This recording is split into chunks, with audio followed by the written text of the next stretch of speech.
Okay, here we are. We're live. Hello, hello. Hi, everybody. This is Linda Downey and Libby Wright. I'll let Libby say hello herself, but we are happy to join you again on Monday evening. We've been trying to hop in here most Mondays. And if you're new to us, if you've never seen us before, you just came across this in your feed, who I am is a transformational health and spiritual coach. I'm a functional diagnostic nutrition practitioner. And I've been working with women in the areas of health and wellness, and now specifically with stress, anxiety, burnout, all of those things for many, many years. And they were part of my journey. So they're now part of what I do with people. And this is my friend and colleague, Libby, and I'll let her introduce herself, and then we'll jump in with this topic today that as Libby's going to share, is very, very relevant these days. Yes, it's relevant to today. Well, my name is Libby Wright, and I am a mom, a wife, a homeschooler of almost 27 years. And also, I work with physicians who want to transition from traditional practice to a hybrid functional medicine model. I help them transition their practices. And I also work with really, really sick patients who've been kind of told there's no hope, there's nothing left to do, go away. I help them to transform their lives and change their journey. So that's me. Yes.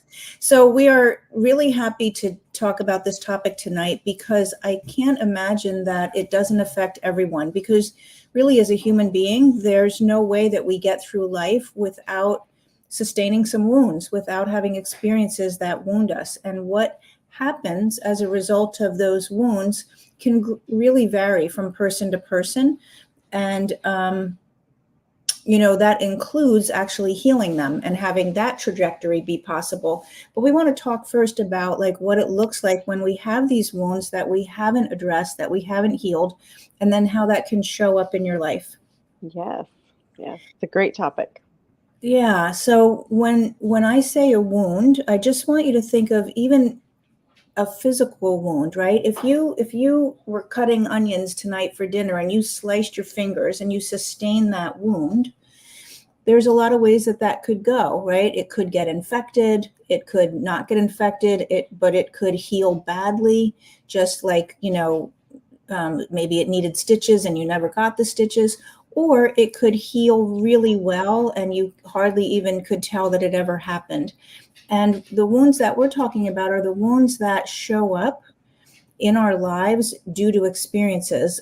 And these experiences are impactful enough to change like who we are before the experience and who we are after, how we see ourselves, how we interpret that experience and what happened to us.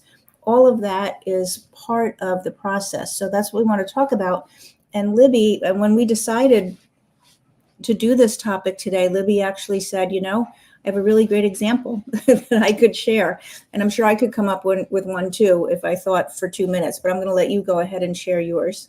Yes, yes. And, before I share my wound with y'all, I just want to really, Linda touched on something so powerful and so beautiful, and really the work she does.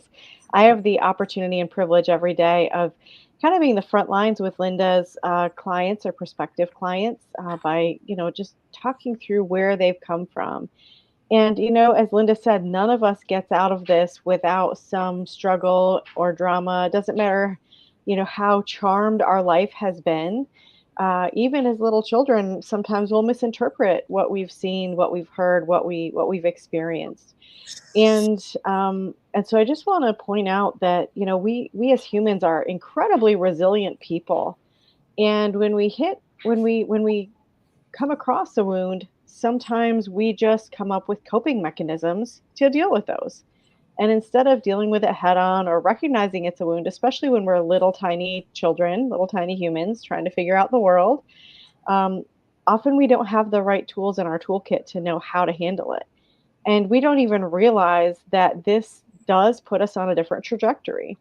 So I had a crazy, awesome, incredible weekend. My daughter just produced her first film, and it's actually I wrote it, and it's based loosely on some experiences I had in my own life.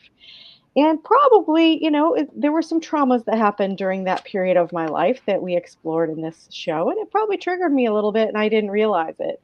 Mm, So I'm sitting here today doing my work, coaching other people, being coached by my mentors, by our mentors. And, I'm whipped because I probably work 15, 17-hour days all weekend, not counting my usual work week, not counting I'll be getting up at, leaving at 6 in the morning for my teaching job tomorrow. And yet I sat there and I was like brain dead because I was so exhausted, but I just would not let myself rest. I mm, knew I needed to rest. I knew I really needed to just soak in some Epsom salts for a while and just kind of like recalibrate. But I was like the toddler who does not want to go lay down and take their nap, even though they know they should. And even though, they're fighting it tooth and nail, and I'm sitting here going, I know it's good for me. I don't want to do it. And actually, to the point of making myself get in the Epsom salt bath, reparenting ourselves, right? And like I set a timer and I said, Libby, you are not getting out of this tub for an hour. And, I was all fidgety and like checking messages and this. And then, finally just set the phone, I like put it away and I'm like, no, no, look, I have got to just get a hold of myself here. But the fact that I had worked my brains out all weekend and I know I have a huge week in front of me, and yet I did not feel that I could or should rest. Even though there was nothing urgent going on, there was no fire I needed to put out, no one was dying, there wasn't even anything wrong. Yet I felt that in order to be worthy, to have done enough for today, mm. had to keep working for the prescribed work hours. And so, Linda, do your magic. Well, it's the great example of what Libby's sharing, which is even though I knew I needed to rest, I would not let myself.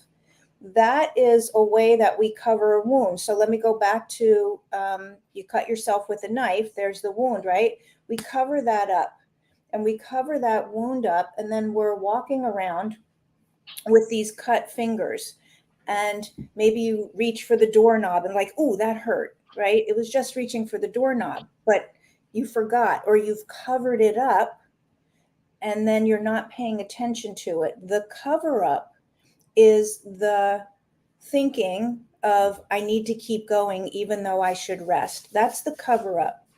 Or let's say you're out in the world, you're out in the store and somebody, knocks your hand and they don't even know that there's something under there. Maybe you have gloves on or something. They don't even know. And you're immediately like, ow, and you're upset. So the cover up that you're not paying attention to will can and often does affect your relationships because people are just interacting with you. They just touch your hand, having no idea that there's a significant wound there. And the response that we give when something really hurts, even like a paper cut. I swear to God, paper cuts can hurt the worst as much Yes. as a knife wound, right? And you're like, ow, and you jerk yourself away, and people are like, what's wrong with you? And that's what happens when we have something there that we didn't get to process and heal.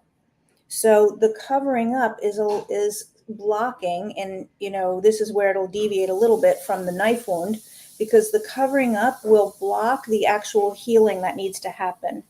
You decided, let me cover this over and keep going. Maybe decades ago, let me cover this up.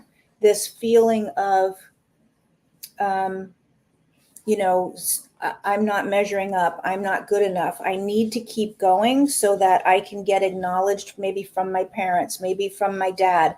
Maybe my dad is always working and never around, and I've been just really trying to get his acknowledgement. So I need to keep going so he notices because I know that he values achievement. I'm just making this up as one example. So my dad values achievement. I need to keep going. Let me cover up that I think he prefers my brother over me. And now I'm going to keep achieving, keep achieving, keep achieving. And then decades go on, and every time we don't get the achievement that we went for, ouch, that's like somebody hit the wound. Or every time we're exhausted and we maybe promise our family, I'm going to slow down. I promise I'm going to be home more. I promise I'm going to take better care of myself. We look in the mirror and we see ourselves exhausted, not great self-care, etc. I promise. Yet the very next time something needs to happen, we're back doing that same behavior because we didn't pull off the cover up. We didn't really look at what's under there driving that. Does that make sense? Absolutely. Absolutely. Yeah. So as people are, I'm seeing people come on. I'm seeing people watching. This is streaming right now in probably 5 or 6 different places. So we can't necessarily see each comment from all of those places, but we would love to say hello. If you do want to say hi, you could type that in, and if it comes up in the moment, we'll certainly come back later and check. And if you have any questions are always much more interesting than, I mean, Libby and I love to just chat, but we love to also have your questions about that. Like, and I want to pose a question to anybody watching. What do you think are your ways of covering up? What do you think you have seen in your life? So Libby shared one thing from hers is to just keep going and not allow herself to actually rest and acknowledge it's time to rest. So that's like an overachiever. Is that what you would say, Libby? Like, Yeah, I think I'm an overachiever. I think you can be an overachiever, you can be a people pleaser, you can be a perfectionist, any of those things. I happen to be recovering from all three of those conditions.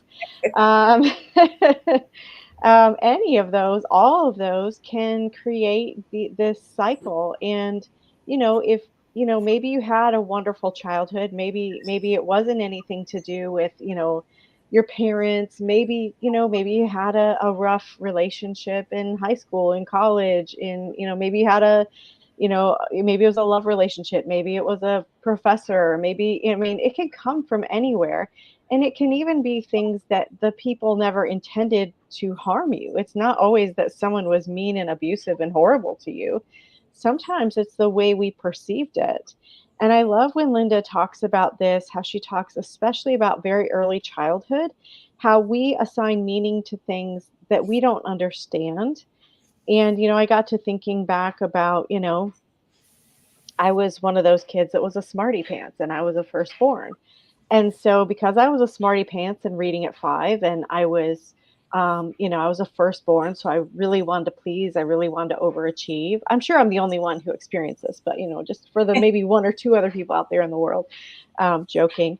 Um, you know, if you're an overachiever, if you're a people pleaser, if you're really a smart kid, a lot can be put on you when you don't have the maturity or the context to understand what it all means. mm-hmm. Maybe your parents just think, wow, you're a super smart kid, let's just let them, they want to be challenged, they want to understand.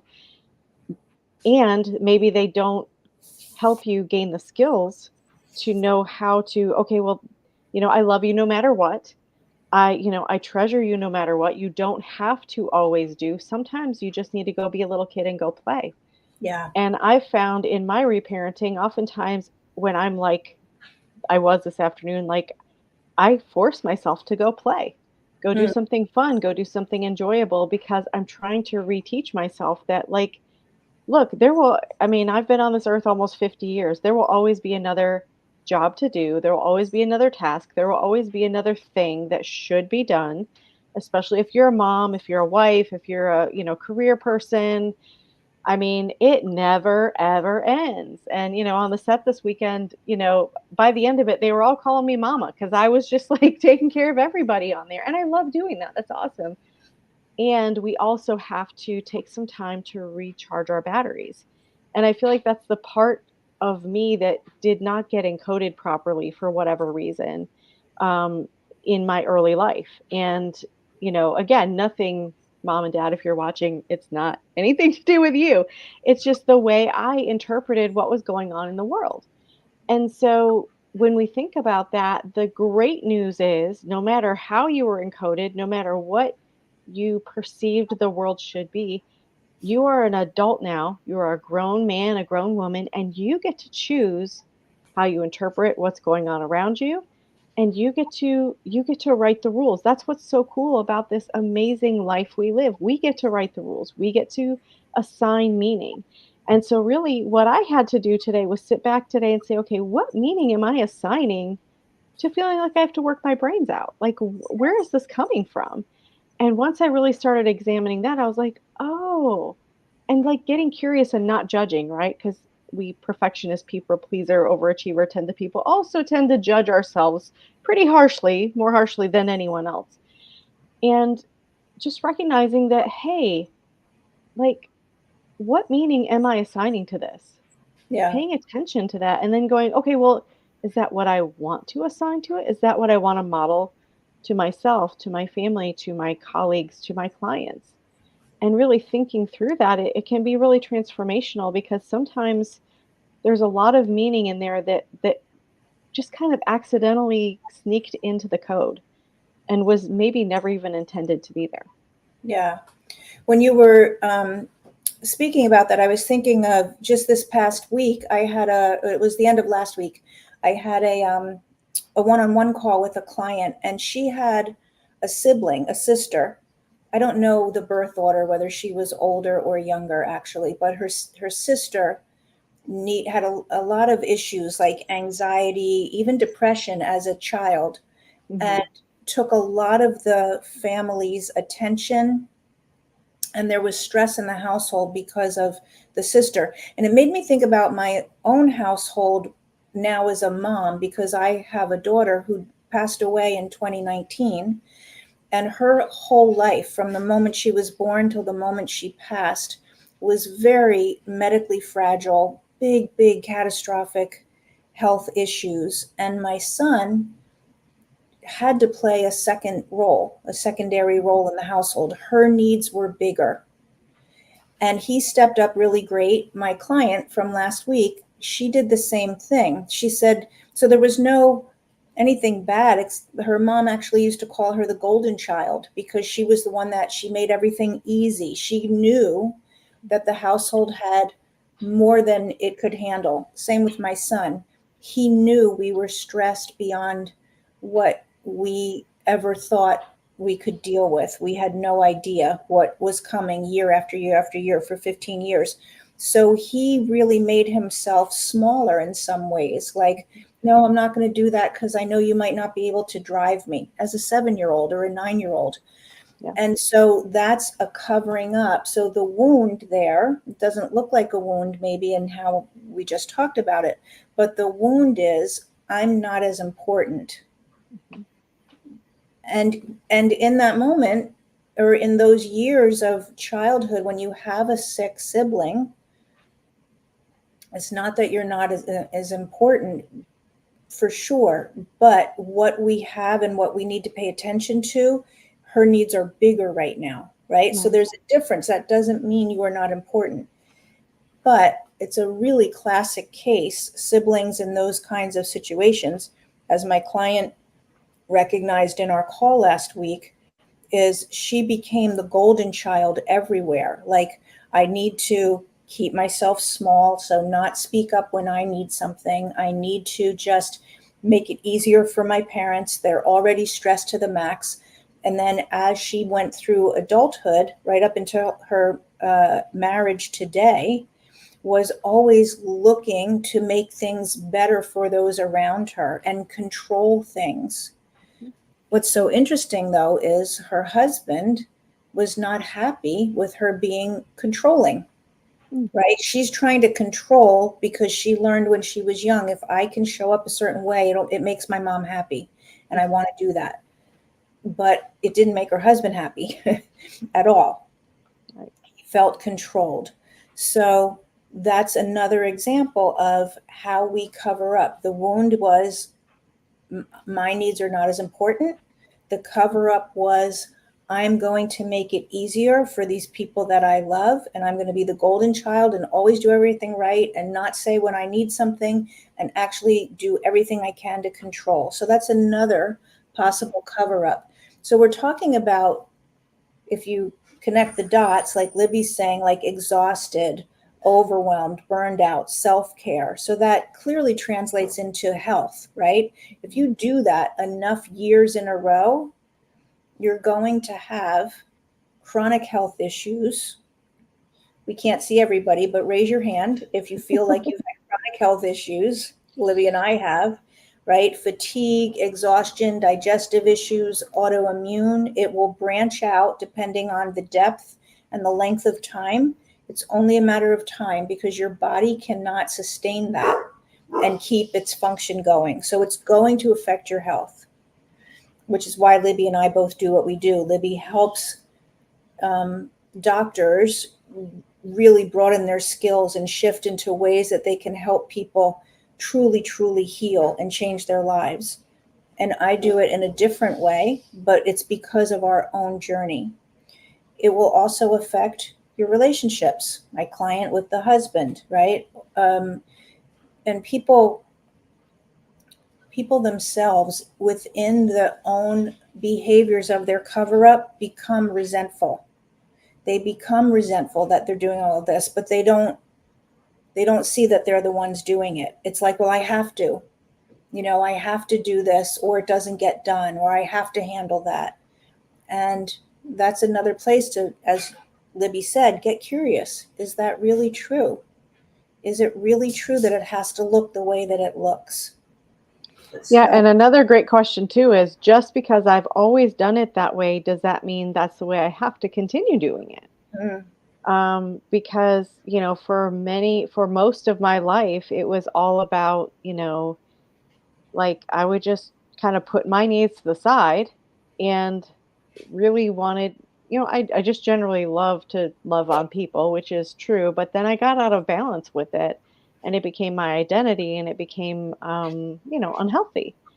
And so really asking yourself, okay, well, is this still serving me?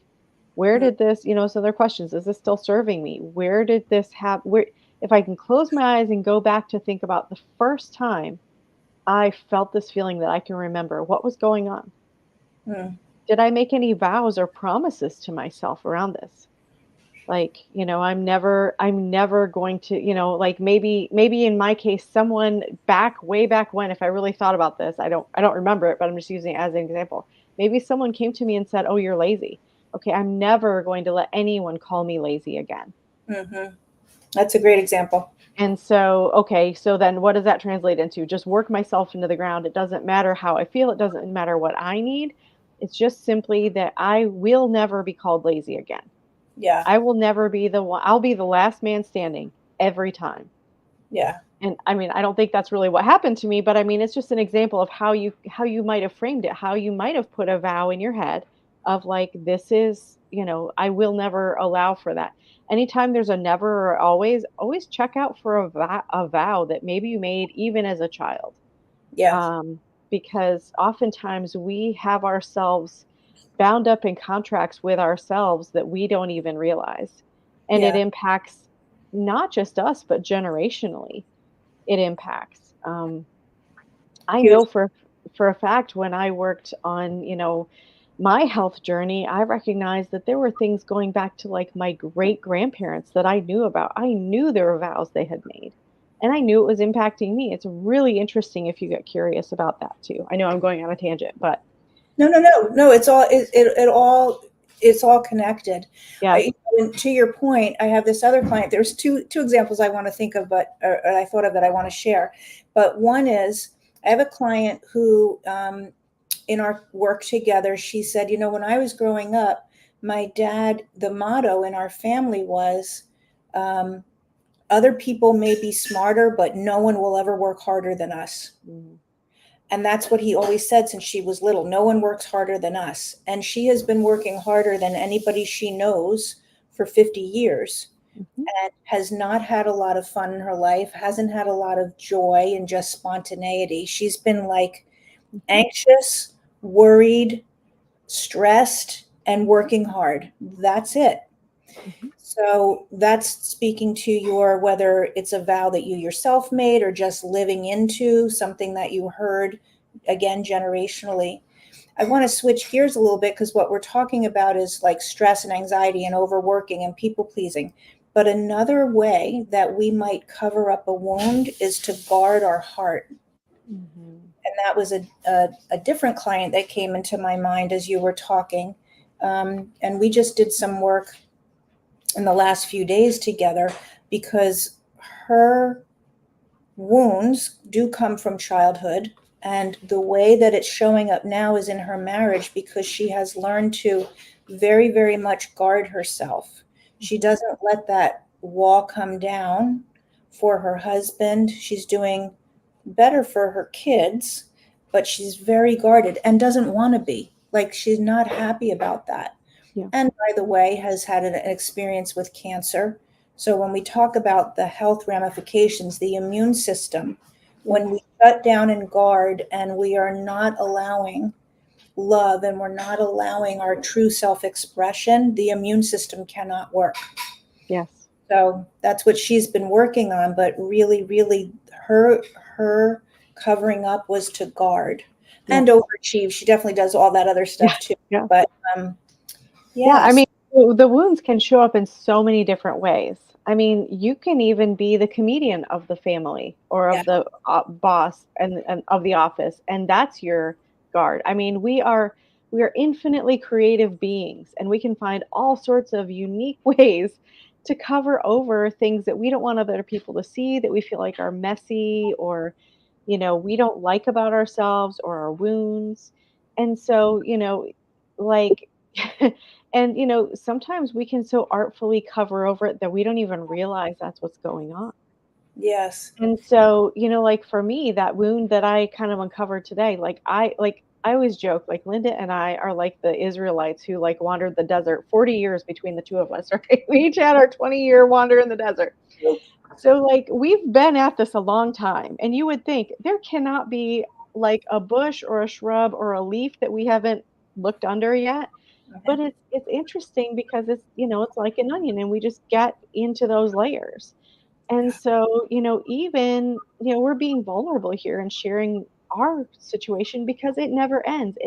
And that's not to be discouraging, it's to be encouraging yeah, because it means we're always growing and expanding and learning.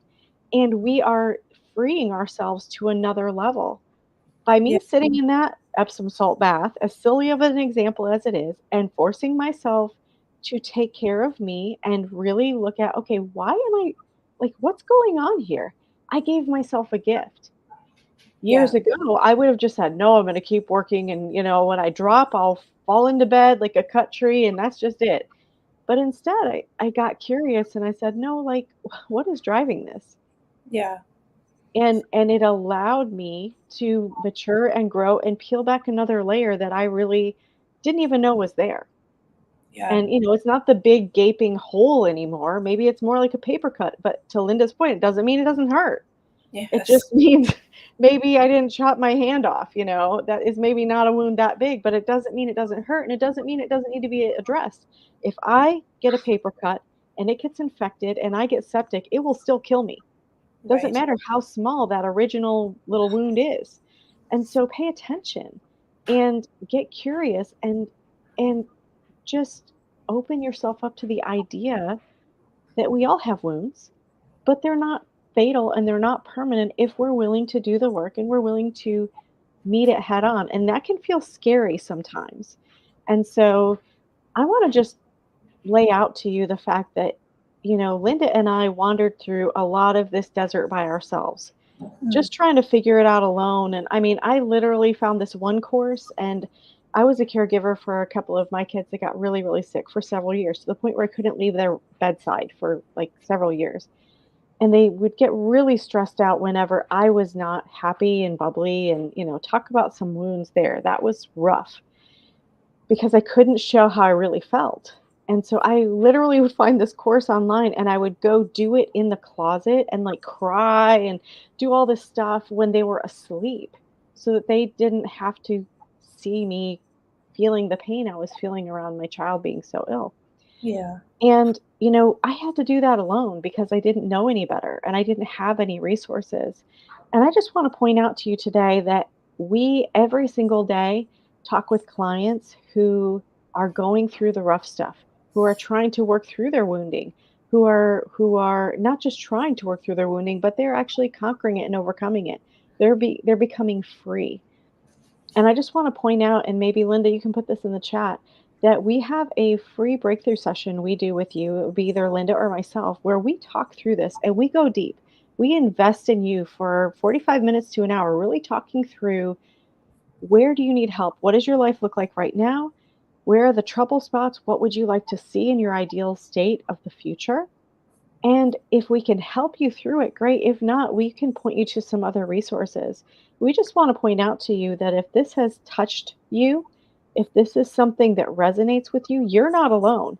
And you don't have to walk through this alone. You don't have to bump around in the dark. We can help you as we've shown today. It doesn't mean we've got it all figured out and we're, like the smartest person in the room, but we are farther down the path and we can walk with you through this, and you can walk with other people who've been through these kinds of experiences, because there's nothing worse than facing our wounds alone. Yes. And to Libby's point, a lot of what needs to be done to get that to heal, to uncover so that it can heal, it can get the air to it, and it can actually be the best outcome from that experience.